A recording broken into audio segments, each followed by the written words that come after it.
Nucleotides अब कितने बनेंगे, चलो नजर रखो यहां पे। ठीक है बेटा, ये है हमारा nucleoside, nitrogenous base and sugar, इसके साथ हमने अटैच किया फॉस्फेट ग्रुप। चलो अभी हमने 8 बनाए, चलो पहले हम उनके नाम लिखेंगे, नजर रखना बेटा। अभी बनाया न्यूक्लियोसाइड डिऑक्सी एडिनोसिन बनाया, अभी डिऑक्सी एडिनोसिन। अब मैं इसके साथ एडिनोसिन, अब मैं इसके साथ ऐड करूंगा फॉस्फेट ग्रुप। ऐसे ही डिऑक्सी गोनोसिन, अब इसके साथ ऐड करूंगा फॉस्फेट ग्रुप। अब ऐसे डिऑक्सी साइटिडीन, अब इसके साथ ऐड करूंगा फॉस्फेट ग्रुप। डिऑक्सी थाइमिडीन, अब इसके साथ ऐड करूंगा फॉस्फेट ग्रुप। नाउ अब देखो इनके नाम, जब डिऑक्सी एडिनोसिन के साथ आप फॉस्फेट ग्रुप ऐड करेंगे, दीज आर न्यूक्लियोसाइड, ये दो है न्यूक्लियोसाइड। अब ये न्यूक्लियोसाइड है ये वाला, अब मैं न्यूक्लियोसाइड को ऐड करूंगा फॉस्फेट ग्रुप। अब देखो नाम क्या आ जाएगा, डिऑक्सी एडिनोसिन मोनोफॉस्फेट आएगा बेटा, है ना, एक फॉस्फेट ग्रुप ऐड हुआ, that is monophosphate. So this is deoxy adenosine monophosphate. अब इसको नाम दो डिऑक्सी गोनोसिन मोनोफॉस्फेट। अब इसको नाम दो डिऑक्सी साइटिडीन मोनोफॉस्फेट। अब इसको नाम दो डिऑक्सी थाइमिडीन मोनोफॉस्फेट। इनके और एक नाम है, डिऑक्सी एडिनोसिन मोनोफॉस्फेट को हम कहते हैं deoxy adenylic acid, deoxy adenylic acid. इसका और एक नाम है डिऑक्सी गोनाइलिक एसिड, गोनाइलिक एसिड। इसका और एक नाम है डिऑक्सी साइटिडाइलिक एसिड, और एक है deoxy thymidylic acid, thymidylic acid ये आ गए 4। अब देखो बेटा, ये था न्यूक्लियोसाइड अभी बनाया, उसके साथ मैंने फॉस्फेट ग्रुप ऐड किया। फॉस्फेट ग्रुप मैंने कितने ऐड किए, एक ही किया, दैट इज वाई मैंने यहां पे लिखा deoxy adenosine monophosphate, deoxy guanosine monophosphate, deoxy cytidine monophosphate, deoxy thymidine monophosphate. यहां से deoxy adenylic acid, deoxy guanylic acid, deoxy cytidylic acid, deoxy thymidylic acid. अब बचे वो 4, टोटल है ना 8 एडिनोसिन वाला। अब एडिनोसिन से ऐड करो फॉस्फेट, गोनोसिन के साथ ऐड करो फॉस्फेट, है ना, वो जो हमने लिया था राइबो शुगर से अभी। बेटा अगर कोई कंफ्यूजन है आप रिमाइंड कर सकते हैं, आप फिर से इसको देख सकते हैं। गोनोसिन, चलो तीसरा साइटोसिन, साइटिडीन, ठीक है, हाँ साइटिडीन, है ये है साइटिडीन। ऐसे है यूरिडीन, यहां पे है फॉस्फेट ग्रुप, यहां पे भी है फॉस्फेट ग्रुप। अब देखो बराबर यही नाम जो मैंने यहां से दिए, बराबर यही नाम, मगर डिऑक्सी काटना है। चलो इसका नाम क्या आ जाएगा, एडिनोसिन मोनोफॉस्फेट। अब इसका नाम गोनोसिन मोनोफॉस्फेट, इसका नाम साइटिडीन मोनोफॉस्फेट, उसका नाम यूरिडीन मोनोफॉस्फेट। अब देखो टोटल 8 न्यूक्लियोसाइड थे, 1 न्यूक्लियोटाइड बने, इनके नाम बराबर यही, डिऑक्सी काटना है, इसका नाम आ जाएगा एडनाइलिक एसिड, इसका नाम गोनाइलिक एसिड,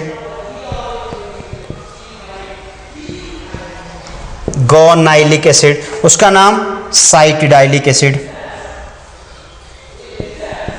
उसका नाम यूरिडाइलिक एसिड।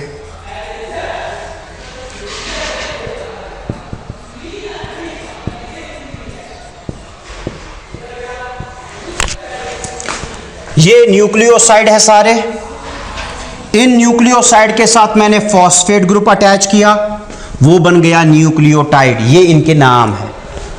अब देखो बेटा, जो ये था, ये इंपॉर्टेंट था, न्यूक्लियोटाइड। अब लास्ट चीज उसी के साथ हम कंक्लूड फिर करेंगे, फंक्शन ऑफ न्यूक्लियो। अब हमने इसको क्यों पढ़ा? अब देखो, हमें असल में डीएनए आरएनए पढ़ना है, मगर जब मैं डीएनए आरएनए अब पढ़ाऊंगा वो बिल्कुल इजी है, बिकॉज अगर आपने इसको समझ लिया। यहां पे हमने कहां तक पहुंचे, फिर से नजर रख लीजिए।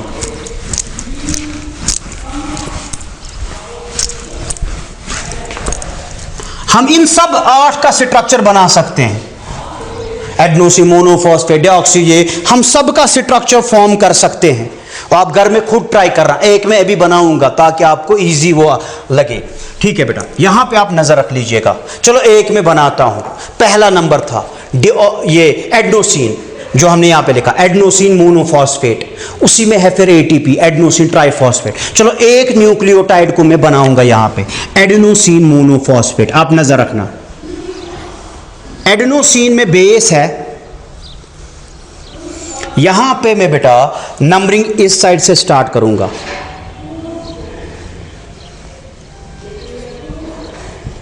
वन सिंपल बनाने के लिए, दिस इज HOH, यह है राइबोज शुगर, क्योंकि उसी से बनेगा एडेनोसिन। अगर deoxy ribose, deoxy adenosine, HOH। यहां पे लेंगे CH2OH एंड H। कोई प्रॉब्लम? नो। अब देखो 1 के साथ ऐड होगा यहां पे एडनीन।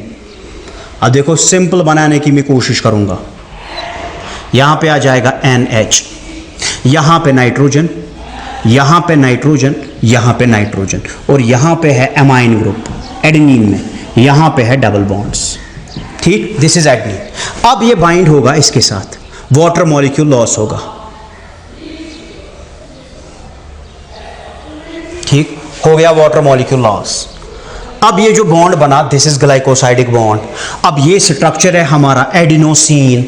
अब मुझे बनाना है न्यूक्लियोटाइड, इसके साथ मुझे फॉस्फेट ग्रुप अटैच करना है, वो होता है 5th कार्बन के साथ। अब करो add phosphate group, P double bond O negative, यहां पे OH। नाउ जो इसका OH है, OH और इसका H, वो लॉस हो जाएगा एज वाटर मॉलिक्यूल, यहां पे आ जाएगा O। नाउ दिस स्ट्रक्चर जो यहां पे बना, this is adenosine monophosphate A nucleotide.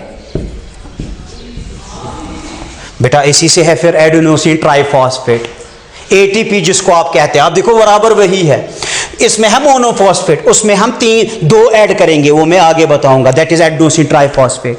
अब नजर रखो, तो ये है न्यूक्लियोटाइड। आप अब 8 का स्ट्रक्चर बना सकते हैं, क्योंकि स्ट्रक्चर हमने सारे सीखे। Now functions of nucleotide, last उसी के साथ मैं कंक्लूड करूंगा, functions of nucleotides. Now what are the functions of nucleotides? चलो बताओ मुझे फंक्शंस। अब इतना हमने डिस्कस किया। नंबर 1, न्यूक्लियोटाइड्स क्या होते हैं? Building blocks of nucleic acid. तो इन्हीं से बनता है nucleic acid, building blocks of nucleic acids, जिसमें हमारे पास है DNA and RNA. Number 2, nucleotide he energy molecule ATP बनाता है।